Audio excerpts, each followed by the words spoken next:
আসসালামু আলাইকুম ভিউয়ার্স। বাংলাদেশের সর্বশেষ আপডেট সংবাদে আপনাদের স্বাগত। জানিয়ে দিব হাতে থাকা সর্বশেষ আপডেট বাংলা সংবাদ। প্রথমেই সংবাদ শিরোনাম।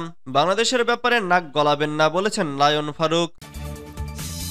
এরপর জানিয়ে দিব কল্যাণ রাষ্ট্র গঠনে সবাইকে আন্তরিকভাবে কাজ করতে হবে বলেছেন চরমোনাই পীর। এদিকে স্বাধীনতা ও সার্বভৌমত্বের প্রশ্নে বিএনপি আপোষহীন বলেছেন যুবদল সভাপতি। আরও জানিয়ে দিব হাসিনার পতনকে ভারত মেনে নিতে পারেনি বলেছেন প্রিন্স। সর্বশেষ জানিয়ে দিব বাদ যাচ্ছে 12.5 বছরের কম বয়সী 2111 মুক্তিযোদ্ধার নাম। এতক্ষণ শুনছিলেন সংবাদ শিরোনাম, এবারে বিস্তারিত। তবে অনুরোধ থাকবে ভিডিওটিতে একটি লাইক করবেন এবং কমেন্ট করে জানিয়ে দিবেন কোন জেলা থেকে আপনি আমাদের এই ভিডিওটি দেখছেন।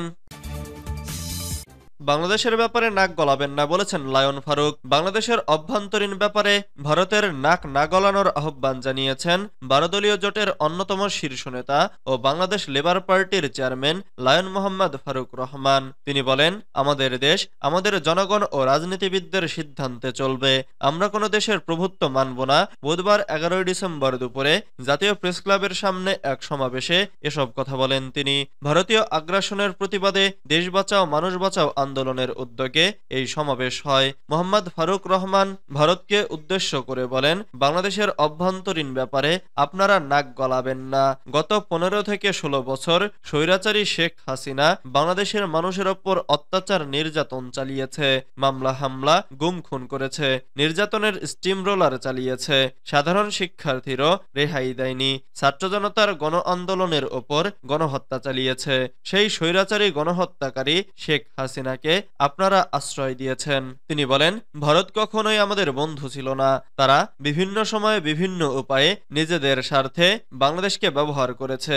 তারা বাংলাদেশকে ব্যবসায়িক অঞ্চল হিসেবে বেছে নিয়েছে। তারা এদেশের মানুষকে কখনো পানি দিয়ে আবার কখনো পানি না দিয়ে শুকিয়ে মারছে। শুষ্ক মৌসুমে যখন পানির দরকার তখন দেশের কোনো নদীতে পানি থাকে না, আবার যখন পানি দরকার নেই তখন পানি দিয়ে তারা আমাদের ডুবিয়ে মারে। সীমান্তে বিনা কারণে পাখির মতো আমাদের দেশের মানুষকে গুলি করে হত্যা করেছে। ফেলানীকে কাঁটাতারে ঝুলিয়ে রেখেছিল এই ভারত। আমাদের ঐক্যবদ্ধ থেকে ভারতীয় আগ্রাসন রুখে দিতে হবে। বাংলাদেশের স্বাধীনতা সার্বভৌমত্বের প্রশ্নে আমরা কোনো আপোষ করব না। কল্যাণ রাষ্ট্র গঠনে সবাইকে আন্তরিকভাবে কাজ করতে হবে বলেছেন চরমোনাই পীর। ইসলামী আন্দোলন বাংলাদেশের আমির মুফতি সৈয়দ মোহাম্মদ রেজাউল করিম বলেছেন, ইসলামের আলোকে একটি কল্যাণ রাষ্ট্র গঠনে সবাইকে আন্তরিকতার সঙ্গে কাজ করতে হবে। তিনি বলেন, কল্যাণ রাষ্ট্র প্রতিষ্ঠায় ইসলামী আন্দোলনের নেতাকর্মীদের দাওয়াতের কাজ আরও গতিশীল করতে হবে। আমাদের সব কাজের মূল লক্ষ্য ও উদ্দেশ্য থাকবে ইবাদাত। বুধবার 11 ডিসেম্বর সকালে রাজধানীর গুলিস্তানের হোটেল ইম্পেরিয়াল ও কেন্দ্রীয় মজলিসে শুরা সভায় সভাপতির বক্তব্যে তিনি এসব কথা বলেন। মহাসচিব অধ্যক্ষ হাফেজ মাওলানা ইউনুস আহমেদের স্বাগত বক্তব্যের মাধ্যমে শুরু হওয়া মজলিসে শুরার সভা সিনিয়র যুগ্ম মহাসচিব মাওলানা গাজী আতাউর রহমান ও প্রকৌশলী আশরাফুল আলম সভা পরিচালনা করেন। এতে বক্তব্য রাখেন ইসলামী আন্দোলন বাংলাদেশের সিনিয়র নায়েবে আমির মুফতি সৈয়দ মোহাম্মদ ফয়জুল করিম শেখ চরমোনাই, প্রেসিডিয়াম সদস্য আল্লামা নুরুল হুদা ফয়েজি, নায়েবে আমির মাওলানা আব্দুল আউয়াল সহ আরো অনেকে। স্বাধীনতা ও সার্বভৌমত্বের প্রশ্নে বিএনপি আপোষহীন বলেছেন যুবদল সভাপতি। বাংলাদেশের স্বাধীনতা ও সার্বভৌমত্বের প্রশ্নে বিএনপি সবসময় আপোষহীন বলে জানিয়েছেন দলটির প্রধান অঙ্গ সংগঠন জাতীয়তাবাদী যুবদলের সভাপতি আব্দুল মুনায়েম মুন্না। তিনি বলেন, ঐক্যবদ্ধ থেকে তারা ভারতীয় আগ্রাসন রুখে দেবেন। বুধবার 11 ডিসেম্বর দুপুরে ভারতের আগরতলা অভিমুখে বিএনপির 3 অঙ্গ সহযোগী সংগঠন যুবদল, স্বেচ্ছাসেবক দল ও ছাত্রদলের চলমান লং মার্চ কর্মসূচিতে কিশোরগঞ্জের ভৈরবের পথসভায় মুন্না একথা বলেন। সকালে নয়াপল্টনে বিএনপির কেন্দ্রীয় কার্যালয়ের সামনে থেকে শুরু হয়ে চলমান এই লং মার্চ কর্মসূচিতে নেতৃত্ব দিচ্ছেন যুবদলের সভাপতি আব্দুল মোনায়েম ও সাধারণ সম্পাদক নুরুল ইসলাম নয়ন, স্বেচ্ছাসেবক দলের সভাপতি SM জিলানী ও সাধারণ সম্পাদক রাজীব আহসান, ছাত্রদলের সভাপতি রাকিবুল ইসলাম রাকিব ও সাধারণ সম্পাদক নাসির উদ্দিন নাসির। বিএনপির পথসভায় যুবদল সভাপতি বলেন, আগরতলায় বাংলাদেশের সহকারী হাই কমিশনে হামলা হয়েছে। এ ঘটনার প্রতিবাদে আমরা ভারতের হাই কমিশনে স্মারকলিপি দিয়েছি। আমাদের প্রতিবাদ অব্যাহত থাকবে। তিনি বলেন, বিএনপি জনগণের দল। দেশ ও জনগণের স্বার্থে বিএনপি রাজনীতি করে। দেশ ও জনগণের স্বার্থে বিএনপি ঐক্যবদ্ধ থেকে দেশ ও জনগণের স্বার্থ রক্ষা করা যাবে।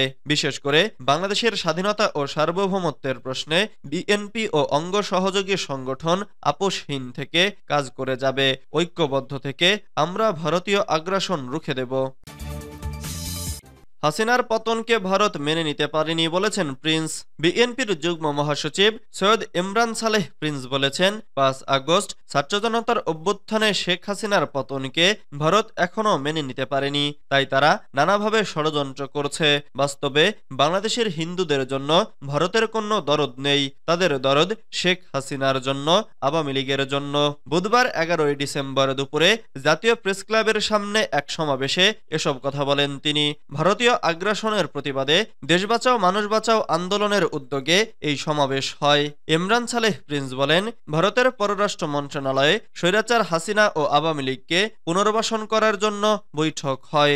ভারতকে আমরা একটা কথা বলতে চাই, দেশের এই পরিবর্তন মেনে নিন। বিপ্লবের মাধ্যমে দেশে গণতান্ত্রিক চর্চার যে নতুন পথ শুরু হয়েছে তাকে আপনারা সমর্থন করুন। তিনি বলেন, ভারত বলছে বাংলাদেশে নাকি হিন্দু সম্প্রদায়ের লোকেদের দমন নিপীড়ন করা হচ্ছে, যা বানোয়াট ও ভিত্তিহীন। তাই যদি হতো তাহলে দেশে শান্তিপূর্ণভাবে উৎসবমুখর পরিবেশে শারদীয় দুর্গাপূজা অনুষ্ঠিত হতে পারত না। দেশে হিন্দুরা অনেক ভালো আছেন। গত কয়েকদিন আগে বিবিসির চালানো জরিপে সেটাই উঠে এসেছে। বাদ যাচ্ছে 12.5 বছরের কম বয়সী 2111 মুক্তিযোদ্ধার নাম। মুক্তিযোদ্ধাদের তালিকায় 12 বছর 6 মাসের চেয়ে কম বয়সী মুক্তিযোদ্ধা আছেন 2111 জন। তালিকা থেকে তাদের নাম বাদ দেওয়া হবে বলে জানিয়েছেন মুক্তিযুদ্ধ বিষয়ক উপদেষ্টা ফারুকী আজম। বুধবার মুক্তিযুদ্ধ বিষয়ক মন্ত্রণালয়ে এক সংবাদ সম্মেলনে উপদেষ্টা একথা জানান। তিনি বলেন, মুক্তিযোদ্ধাদের বয়স মন্ত্রণালয় থেকে 12 বছর 6 মাস নির্ধারণ করা আছে। এর চেয়ে কম বয়সী আছেন 2111 জন। তারা তালিকা থেকে বাদ যাবেন।